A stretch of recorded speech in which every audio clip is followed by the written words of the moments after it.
In the sterile corridors of St. Matthew's Medical Center, Alicia moves quietly, her sneakers squeaking softly against the polished linoleum like whispered secrets. The smell of antiseptic mingles with the distant hum of ventilators, creating an atmosphere thick with urgency and unspoken tension. No one knows that behind her gentle demeanor lies 15 years of intensive care expertise. No one even notices when she pauses outside room 314, her trained ears catching the subtle irregularity in the patient monitor's rhythm. But when Dr. Richardson and his team of residents struggle with Mrs. Chen's deteriorating vital signs, she observes from the doorway. Her dark eyes scan the monitors, noting the telltale signs they're missing. The slight ST elevation, the barely perceptible change in respiratory pattern, the way the patient's fingers curl inward. Her potassium levels, Alicia whispers, stepping forward. They're dropping too fast. Dr. Richardson barely glances her way, his voice sharp with irritation. We need the room clear of unnecessary personnel. The residents nod in agreement, their white coats rustling like authority incarnate. They see only the uniform, navy scrubs, a simple name tag reading Alicia Williams, RN. They don't see the years of critical care experience, the countless nights she's held families together while their loved ones fought for life.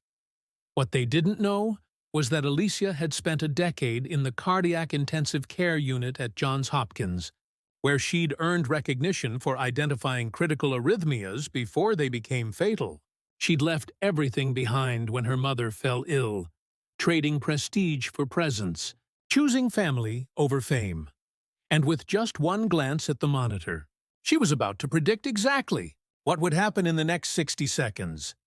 The patient's heart rate spiked to 140, then 160. The monitor began its ominous climb toward ventricular tachycardia. Alicia's hand moved toward the emergency button, but she hesitated.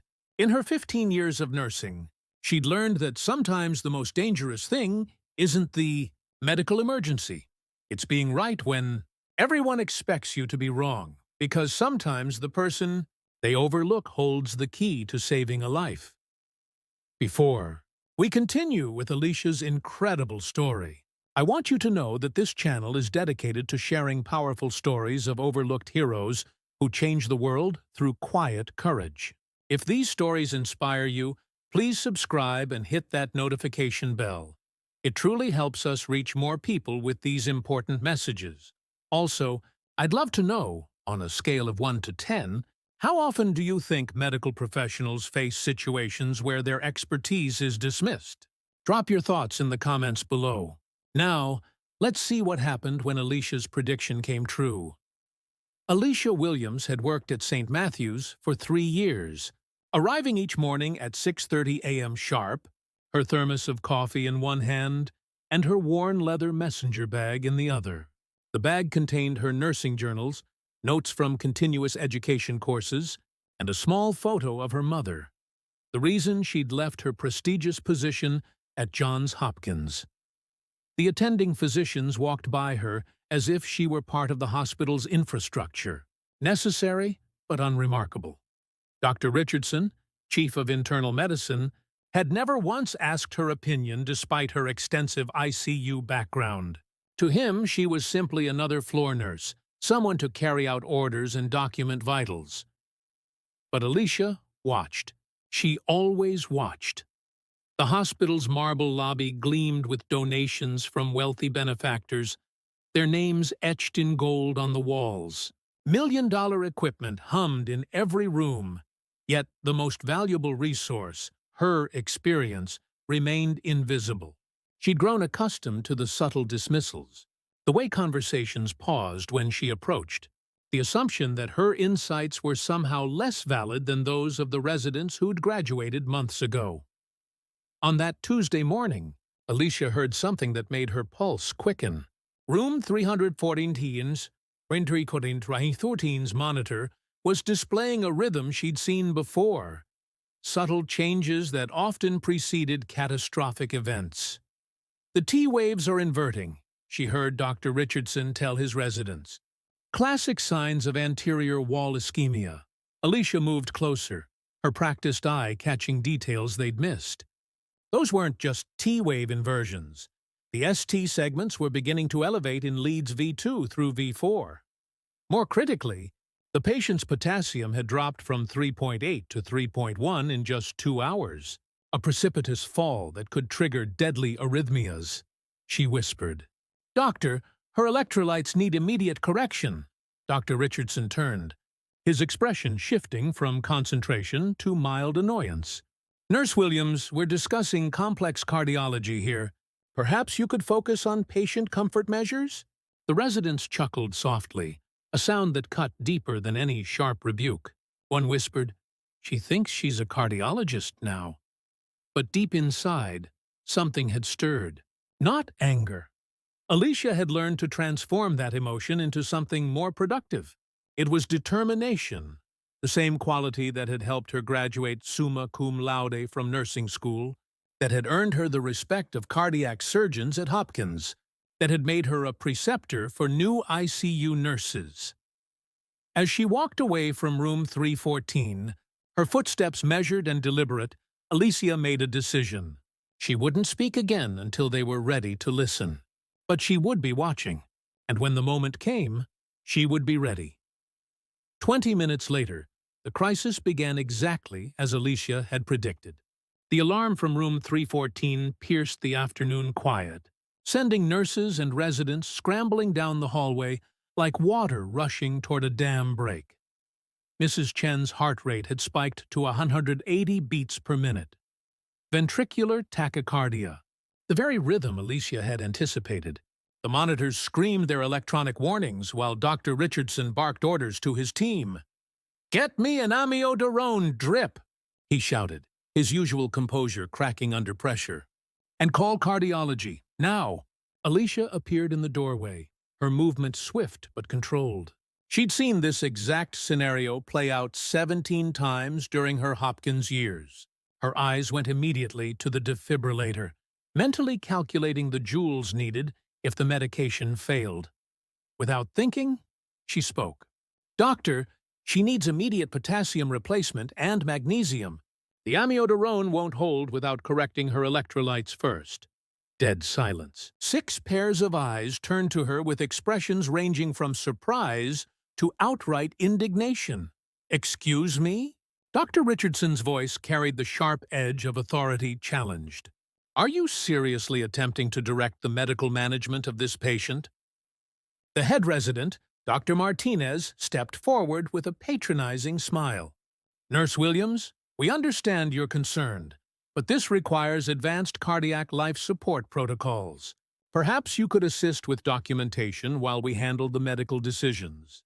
Alicia felt the familiar sting of dismissal, but this time something was different. Mrs. Chen was deteriorating rapidly, her skin growing pale and mottled. The woman was someone's mother, daughter, perhaps grandmother. This wasn't about pride or recognition. It was about a human life hanging in the balance. "Her potassium is 3.1, Alicia said firmly, her voice cutting through their murmurs. "At that level, any antiarrhythmic will fail. She'll go into ventricular fibrillation within minutes if you don't correct it." Dr. Richardson's face flushed red. "That's quite enough. Security, please escort Nurse Williams from this room immediately." As the security guard's hand touched her elbow, Alicia looked directly at Mrs. Chen's monitor. The T waves were deepening, the QT intervals stretching like a rubber band about to snap. She knew, with the certainty that comes from having seen this exact progression countless times, that they had maybe 3 minutes before the patient's heart stopped entirely. She walked away, but this time the emotion coursing through her veins wasn't embarrassment or frustration. It was something far more powerful, the absolute knowledge that she was right, and the devastating awareness that her expertise was being wasted while a patient's life hung in the balance. That wasn't just professional dismissal. That was dangerous negligence finally colliding with undeniable medical reality. In her pocket, Alicia's phone buzzed. A text from her former colleague at Johns Hopkins. Miss working with the best cardiac nurse I've ever known. When are you coming back? She looked back toward room 314 and whispered, Soon. In her modest one-bedroom apartment, 15 minutes from the hospital, Alicia sat with a leather-bound journal, its edges worn smooth by countless readings. The apartment was sparse but carefully arranged. Medical textbooks lined one wall, her mother's quilt draped across the single armchair, and photographs of her previous life scattered across the small dining table. On the journal's cover, embossed in fading gold letters, read, Critical Care Nursing Excellence Award, Johns Hopkins Hospital. The pages were full of case studies she'd written, research she'd contributed to, letters of recommendation from cardiac surgeons who'd called her irreplaceable and the finest critical care nurse of her generation. Back then, complex arrhythmias and cardiac emergencies were her language. She'd worked alongside the most renowned cardiologists in the country, her insights valued and sought after. Dr. Patricia Hendricks, chief of cardiology at Hopkins, had personally recommended her for the nurse practitioner program, calling her a natural diagnostician with the heart of a healer. The last time she touched this journal, she'd been packing her Baltimore apartment, preparing to leave everything behind. Her mother had just been diagnosed with Alzheimer's, and the progression was rapid and devastating. The assisted living facilities near Hopkins were beyond her mother's modest pension, and the only family Alicia had left in the world was slipping away, confused and frightened. She'd walked into Dr. Hendricks's office on a rainy Thursday morning, her resignation letter trembling in her hands. "I can't abandon her," she'd whispered. "She raised me alone after Dad died, worked 2 jobs to put me through nursing school. I'm all she has." Dr. Hendricks had tried everything to keep her. Offers of flexible schedules, assistance with care arrangements, even a personal loan. But Alicia had already made her choice. Love trumped prestige. Family came before professional recognition. The move to her hometown had been like stepping backward through time.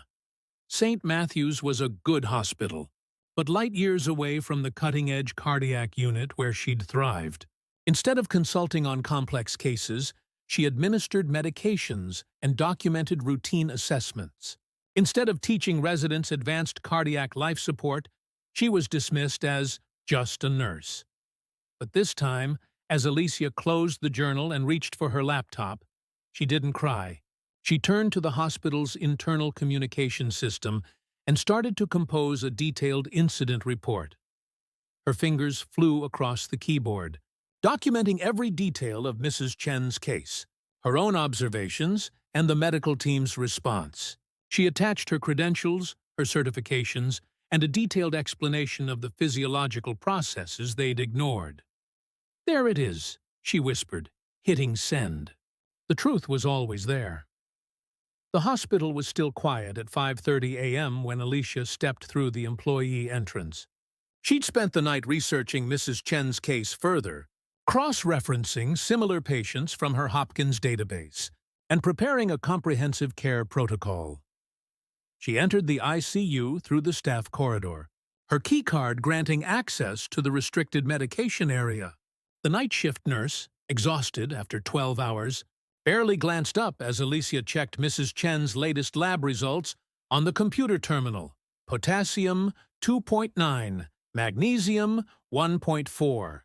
Exactly as she'd predicted. No hesitation. Alicia pulled up the physician order entry system and documented her findings with precise medical terminology that would leave no room for misinterpretation. She calculated the exact replacement doses needed, cross-referenced them with Mrs. Chen's kidney function and current medications, and created a detailed nursing care plan. Within the system's communication portal, she sent urgent messages to the cardiology attending, the chief medical officer, and the patient safety committee. Each message was clinically precise, professionally worded, and impossible to dismiss. She included references to current cardiac care guidelines, her Hopkins credentials, and a detailed explanation of the immediate risks. When she finished, Alicia looked at Mrs. Chen's current rhythm strip on the monitor. The dangerous patterns were still there, subtle but unmistakable to trained eyes. There was nothing else to say. She quietly returned to her regular duties, documenting medications and checking on her assigned patients. At 6:45 a.m., Dr. Martinez discovered Alicia's messages during his morning rounds. His face paled as he read her analysis, cross-checking her calculations against his own knowledge. "Get me a stat electrolyte panel on the patient in 3:14, he told the lab technician, his voice urgent. Within minutes, the results confirmed every detail of Alicia's assessment. Soon, 3 attending physicians stood studying Mrs. Chen's chart, their expressions shifting from skepticism to concern to outright alarm. "This could be a massive lawsuit if she codes," Dr. Richardson muttered, finally understanding the gravity of what he'd dismissed 12 hours earlier. The hospital's risk management team was called. Mrs. Chen's electrolytes were corrected immediately. Her arrhythmias stabilized, and a full cardiac workup was ordered. By noon, the story had spread through the hospital's internal communication channels. The nurse who'd been dismissed, as just asking questions had potentially prevented a cardiac arrest through analysis that had escaped an entire medical team. The social media post from Mrs. Chen's daughter went viral within hours. "A nurse saved my mother's life, but the doctors almost wouldn't listen. What's wrong with our healthcare system?" They pulled the electronic medical records, and there she was, Alicia Williams, 15 years of critical care experience, Johns Hopkins Cardiac Intensive Care Unit, multiple certifications in advanced cardiac life support, and a publication record that rivaled some attending physicians. "That's the floor nurse from Medical Surgical," whispered Dr. Martinez, his voice heavy with dawning realization. 2 days later, Alicia sat across from Dr. Richardson, Dr. Martinez, and the chief medical officer in the hospital's executive conference room. Her worn leather messenger bag rested on the polished table, containing the same journals and certifications that had traveled with her from Baltimore. "You want to know who I am?" she said, her voice steady and clear. "So, I'll tell you." She opened her bag and placed her Hopkins identification badge on the table. Senior Critical Care Nurse, Cardiac Intensive Care Unit. Then came her certifications. Advanced Cardiac Life Support Instructor, Critical Care Registered Nurse, Cardiac Medicine Certification. Finally, a letter of recommendation from Dr. Patricia Hendricks that began, "Alicia Williams is the most clinically astute nurse I have worked with in 30 years of cardiac medicine. I didn't leave Johns Hopkins because I wasn't good enough," she continued, her words measured and deliberate. "I left because my mother was dying of Alzheimer's, and she needed me more than the hospital did. I've spent the last 3 years watching her forget my name while I documented routine vital signs and administered medications that any nursing student could handle." Dr. Richardson shifted uncomfortably in his chair. "We had no way of knowing your background." "You never asked," Alicia interrupted gently. "In 3 years, not one of you has ever inquired about my experience, my education, or my clinical background. You saw a black woman in scrubs and assumed you knew everything about my capabilities." The silence stretched across the room like a fault line. "I didn't leave cardiac nursing," she said, placing Mrs. Chen's case file on the table. "Cardiac nursing never left me. I just had to step away from the recognition for love." She stood, gathering her belongings with the same quiet dignity she'd maintained throughout 3 years of dismissal and condescension. "Mrs. Chen is alive because I recognized a pattern you missed. How many other patients might have suffered because you couldn't see past your own assumptions?" In that quiet conference room, they finally saw Alicia Williams not as an anonymous floor nurse, but as a critical care expert, whose expertise they had systematically ignored and undervalued. The door closed softly behind her, leaving them to contemplate the cost of their blindness. The next morning, Alicia stepped into the medical staff meeting like always, but something was profoundly different. The usual morning chatter stopped as she entered. Then, led by Dr. Sarah Chen, no relation to the patient, a wave of applause began to ripple through the assembled physicians, nurses, and administrators. The room erupted in sustained applause. Department heads, who had never acknowledged her presence, stood and clapped. Residents who had dismissed her insights looked sheepishly at their hands before joining the ovation. On behalf of the entire medical staff, Dr. Richardson said, his voice carrying a humility that hadn't been there before, "We want to thank you for your clinical expertise and your commitment to patient safety, even when we failed to recognize it." Later that afternoon, the chief medical officer announced that a new position would be created, clinical nurse specialist for cardiac emergency response, designed specifically around Alicia's expertise. The role would involve teaching residents, consulting on complex cardiac cases, and leading the hospital's rapid response team. She was invited to present her findings at the Regional Cardiac Care Conference. Under one condition: "I want to address the systemic issues that lead to expertise being overlooked," she told the administration. "This isn't about me. It's about every skilled professional whose voice gets silenced by assumptions." The hospital's largest auditorium was packed 3 weeks later.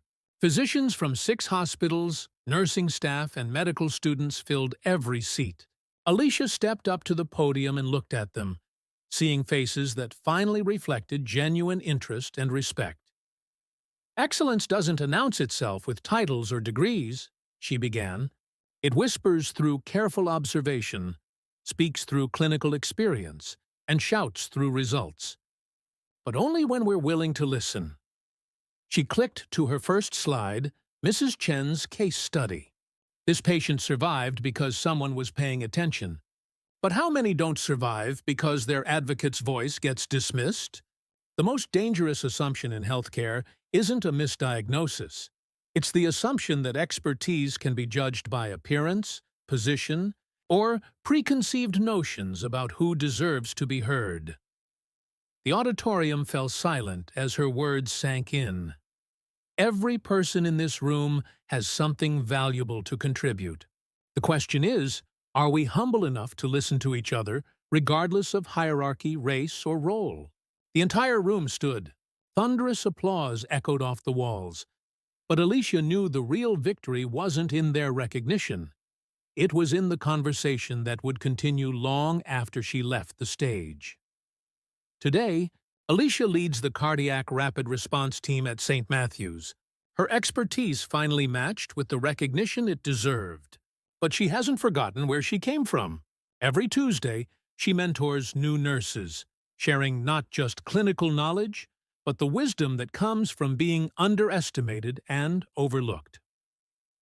Her mother passed away 6 months after Alicia's presentation, but she lived long enough to see her daughter honored by the State Nursing Association for excellence in cardiac care. In her final lucid moment, she squeezed Alicia's hand and whispered, "I always knew you were special, baby."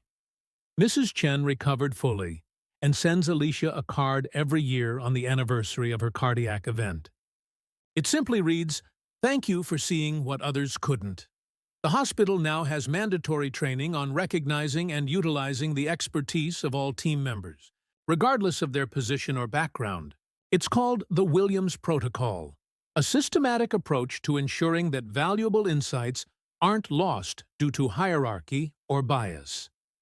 Alicia still carries her worn leather bag, still arrives at 6:30 a.m. with her thermos of coffee. But now, when she walks through those corridors, she's not invisible. She's valued, respected, and most importantly, heard. Because sometimes the person they overlook today becomes the leader they follow tomorrow. And expertise, real expertise, doesn't need permission to save lives. It just needs someone brave enough to speak truth, even when the room isn't ready to listen.